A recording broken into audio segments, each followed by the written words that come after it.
Salut, bienvenue, je suis Wilfried. Ici, nous te parlons, sinon te proposons en différentes portions de vidéos, les différentes astuces, stratégies, sinon techniques sur comment devenir la meilleure version de toi-même. Alors, si tu comptes bien faire partie de cette famille, une seule chose à faire, c'est de t'abonner à la page. Ensuite, partager à ton entourage, amis et connaissances, afin qu'ensemble nous continuions cette belle aventure. Merci. Alors, dans cette vidéo, nous allons parler ensemble de la procrastination. Ici, entendu comme le fait de renvoyer, sinon remettre au lendemain, ce que l'on peut bien faire aujourd'hui. C'est aussi appelé l'indécision, la temporisation ou encore l'ajournement. Beaucoup de gens nous connaissons dans notre entourage sont ceux qui sont logés dans cette enseigne. C'est-à-dire, il peut prendre une décision aujourd'hui de faire quelque chose, mais il pris par ce phénomène qui n'est autre que la procrastination, il se voit échouer. Pourquoi? Parce qu'il n'a pas pris l'initiative de passer à l'action. Alors, dans cette vidéo, nous allons vous proposer différentes méthodes, stratégies, sinon techniques, pour vous permettre de vous débarrasser de cette habitude qui est très cruelle dans notre développement, sinon dans l'atteinte de nos objectifs. La procrastination a beaucoup d'impact, sinon des conséquences néfastes sur la vie en général. Prenons l'exemple d'un étudiant ou un élève qui, lui, ne remet toujours pas ce devoir à temps. Il se dit que j'ai encore beaucoup de temps. Alors, si par exemple le devoir lui a été soumis peut-être un des jours de la semaine, le premier jour de la semaine qui n'est autre que lundi, il doit remettre la semaine prochaine. Il se dit que ok, moi j'ai encore beaucoup de temps, je peux aller m'amuser comme je veux, j'ai beaucoup de temps, je peux le faire. De toute façon, c'est un petit exercice et voilà. Et tellement qu'il est occupé à faire autre chose, il consacre moins de temps et l'énergie à son devoir. Et plus le temps avance, qu'est-ce qu'il fait? Il va faire de façon vite, il va faire à la va-vite et les résultats, comme tous le savent, ne seront pas probants. La note qu'il aurait dû bien avoir, s'il avait fait à temps, il avait consacré son temps à la recherche, voir un peu le devoir des exercices similaires, aurait aidé à avoir une bonne note. Mais malheureusement, puisqu'il a décidé que je peux remettre au lendemain, et donc cet élève ne va pas malheureusement avoir une note qu'il aurait dû avoir seulement s'il avait pris son temps, consacré beaucoup de temps et d'énergie sur la préparation de son devoir. La même chose peut également être notifiée sur le cas d'un employé dans une entreprise quelconque. Le patron, sinon le boss, lui donne un travail, lui confie une mission. Ok, lui minimise l'affaire, c'est-à-dire que c'est une petite chose, par rapport au temps que j'ai, par rapport à mes capacités, mes compétences, je peux le faire en moins de 2 minutes, moins de 3 minutes, 5 minutes, alors que c'est un grand travail qui mérite beaucoup d'attention, beaucoup de concentration, beaucoup d'énergie.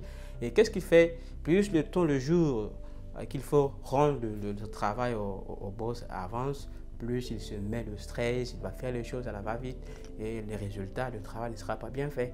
Qu'est-ce qu'il aura comme conséquence? Mauvaise image de lui-même. Quelle impression il va donner à son patron? Le patron ne va pas le croire, ne va plus jamais lui faire confiance. Et s'il a une autre tâche similaire, la prochaine fois, le boss fait confiance à quelqu'un d'autre. Voilà, et ça aussi c'est une des conséquences de la procrastination sur la vie en général. Il y a autre chose. Plus on procrastine, plus on se sous-estime.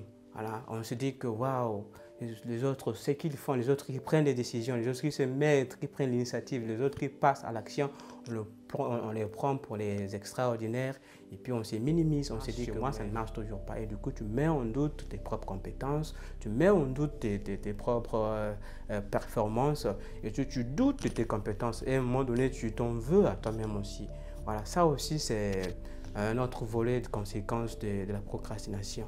Une autre chose, c'est que plus tu vas remettre à demain ce que tu peux bien faire aujourd'hui, moins tu vas atteindre tes objectifs, moins tu vas aller de l'avant. Tu vas toujours rester tourner autour d'une même réalité. Et puisque tu ne fais rien et rien ne va marcher, tu vas toujours voir les autres pour les extraterrestres, les extraordinaires. Tu seras même tenté de crier l'injustice, de voir le mal partout. Alors comment il faut faire pour que l'on sorte de ce fléau afin que l'on avance, on aille de l'avant, on prenne des décisions?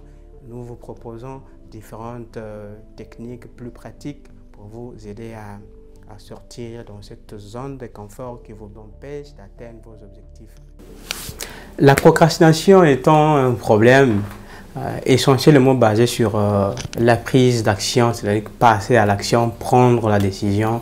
Nous avons proposé deux solutions que nous avons trouvées pratiques pour résoudre ce fléau, pour répondre, faire face à ce fléau-là. Le premier, c'est vous proposer de toujours diviser en différentes portions les tâches auxquelles auxquelles vous faites face. Par exemple, si j'ai un problème de me lancer, de prendre l'initiative, de faire mes devoirs, par exemple, qu'est-ce que je fais? S'il y a, par exemple, 10 exercices, qu'est-ce que je trouve? Si je trouve que je le fais en un mois, en un coup, c'est difficile, je le fais en différentes sections. Hein. C'est-à-dire que je commence par une petite tâche, je fais d'abord ce qui est accessible, et plus je vais prendre l'envie de faire ce qui est plus accessible, je vais avoir encore le courage, la motivation, l'énergie de continuer avec le reste. Et la deuxième méthode que nous avons trouvée plus facile, plus pratique, c'est vous proposer le décompte. C'est-à-dire, si j'ai du mal à couper avec un problème de sommeil, je dois retrouver qu'est-ce que je fais.